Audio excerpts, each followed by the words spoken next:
ቆንጆ በስማም ሃይ እንደምንነግ ኦ ማይ ጋድ የምርክን ነው። በቃ አሁን ቀን የበራ ለወርቅ ነው እንደያዘኝ ለወርቅ ነው። ወይኔ ጉዴ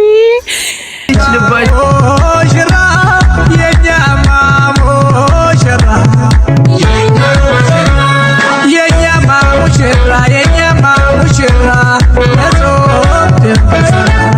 የኛ ማሞሽራ የኛ ማሞሽራ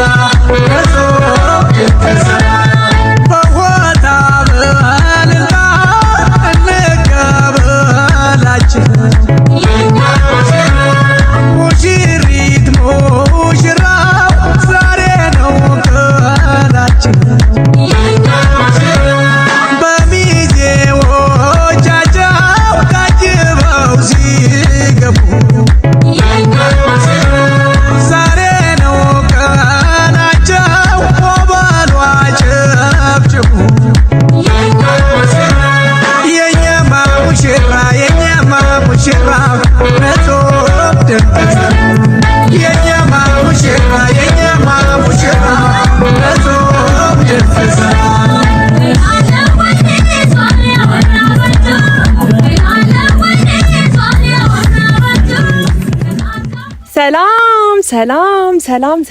ሰላም ውድ ቤተሰቦቻችን እንዴት ናችሁ? እኔ ያለው እግዚአብሔር ይመስገን በጣም ደህና ነኝ። እንግዲህ ዛሬ ትንሽ ጭንቅንቅ ብያለሁ ካለባበሴ አንፃር ማለት ነው። እንደምታዩኝ ፈታ ሸብረቅ ዝንጥ ነጥ ብዬ መጥቻለሁ። ያው ዛሬ ከዚህ በፊት እንደዚህ ሆኜ አይታችሁኝ አታውቁምና ወደ ገደለው ወይም ደግሞ ወደ ጉዳዩ ከመግባቴ በፊት ልታገቢ ነው ምን ተሰማችሁ ገና እንደዚህ ስታዩኝ ማለት ነው? እኔ በጣም ደስ ብሎኛል። ቬሎ መልበስ እንደዚህ ያስደስታል ብዬ አላስብም ነበርና አሁን በቃ ከመንገድም ቢሆን አግኝቼ ማግባት እንዳለብኝ አይነት ስሜት እየተሰማኝ ነው። አለበለዚያ በቬሎ አድራለሁ። ብቻ ዛሬ ቤተሰቦቼ እንደዚህ ሽብርቅርቅ ብዬ ቬሎ ለብሼ ክራውን አድርጌ አበባ ይዤ ወደ እናንተ መጥቼላችኋለሁ ማለት ነው። እንግዲህ ይሄን ነገር ሳስብ ወይም ደግሞ እስከ ዛሬ ይሄን ነገር ሳላደርገው ዛሬ በምን ሐሳብ መጣሽ ልትሉኝ ትችላላችሁ።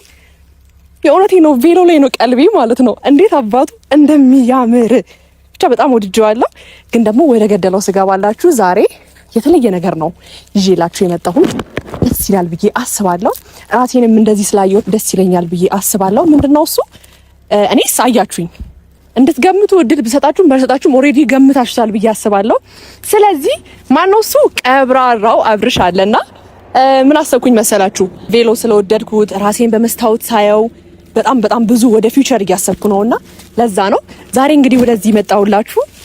እንደምታዩት ቀይ አበባ ይዤ ቬሎ ለብሼ ክራውኔን አድርጌ ጸጉሬን እንደዚህ በአማረ መልኩ ተሰርቼ የመጣሁት አንድ ነገር አስቤ ነው። እሱም ደግሞ ምንድነው አብርሽ ጋር ደውዬለታለሁና ያው ያለሱ ባዶ እንደሆንኩኝ ታውቃላችሁ። ያለሱ እንደማላምር ያለሱ ግርማ ሞገስ እንዳሌለኝ ታውቃላችሁ። ስለዚህ ይሄን የሆነ ብቻ ራሴን ከአብርሽ ጋር ቬሎ ለብሼ ማየት ፈለኩኝ።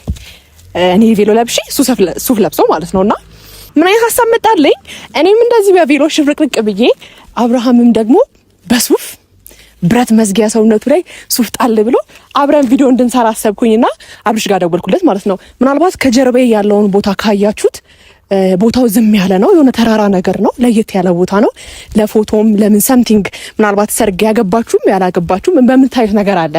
ቬሎ ለበሰ ምናምን ዝም ብሎ ወይ ጫካ ውስጥ ወይም ደግሞ ቤት ውስጥ አይደለም መሆን ያለበት፣ እንዲህ ተራራ ቦታ ላይ ነውና አውቂ ነው ያን ቦታ የመረጥኩትም ያምር ነገር ለእናንተ ለማምጣት ማለት ነውና ምን አሰብኩኝ ዛሬ አብርሽ ጋር ደውዬለታለሁ እና ጫካ ውስጥ ዝም ብዬ ደብሮኛል አብርሽና የሆነ ጫካ ውስጥ ሳይሆን ራቅ ያለ ቦታውን ነገርኩትና ቦታውን አብርሽና ላውራክ ፈልጋለሁ ትንሽ ደብሮኝ ብቻዬን መሆን ፈልጌ አልኩኝ። ምክንያቱም ቦታው ጸጥ ያለ ነው እንደፈለኩኝ እንደ ብርቅ እንደል ማለት ነው በዚህ ቬሎ ስላሰብኩኝ ነው አብርሽ ጋር የደወልኩለትና አብርሽ ጋር ደውዬለታለሁ። ይመጣል። ለሱም ሱፍ አዘጋጅቼለታለሁ ለብረት መዝጊያው ለቀብራራው አብርሽ ማለት ነውና ሲመጣ ሱፍ ለብሰክ ማየት ፈልጋለሁ ነው እምለው። በቃ እኔ ራሴን ቬሎ ለብሼ አንተ ደግሞ ሱፍ ለብሰክ ማየት ፈልጋለሁ። ራሳችን እስቲ አንተ ቬሎ ስለብስ እየኝና ምናልባት እግረ መንገድ የሚመጣ ሐሳብ ካለ ባልለውም በንግግር ወይም ደግሞ በሁኔታዎቼ አሳየዋለሁ ማለት ነው። ያ ማለት ዳርዳር አልበልና በቬሎ ሲያየኝ ምናልባት አይቶኝ አያውቅምና እንዴት እንደማምር የሆነ ሀሳብ ጭንቅላቱ ላይ ድንገት ከመጣ በቃ ዳርዳር አልበል እንደገባችሁ ተስፋ አለኝና ለዛ ነው ደውዬለታለሁ። ይመጣል እና ደግሞ አለብስም ሊለኝ ይችላል። ባይዛው በጣም ደረቅ ነው አብርሽ ማለት ነውና ስለዚህ እግሩ ስርም ቢሆን ወድቄ አብርሽ እኔ እንደዚህ ቢሮ ለብሼ እንደዚህ ደክሜ አብርሽ ስለዚህ መልበስ አለብህ ብዬ ነው የማስገድደው ማለት ነው። ማስገድደው አይ ቲንክ እምቢ ካለኝ ማለት ነው። እምቢ ካለኝም ምንም ይበል እኔ እናንተ የትህትና ሰው ነኝ። በደንብ አድርጌ የእውነት በጣም ደስ ብሎኛል ዛሬ እንደዚህ ራሴ ለብሼ ስላየሁት ማለት ነውና ሽብርቅርቅ ብዬ የእውነቴን ነው ማግባት አላማ የሌለኝ ሴትዮ ማግባት እያሰብኩ ነውና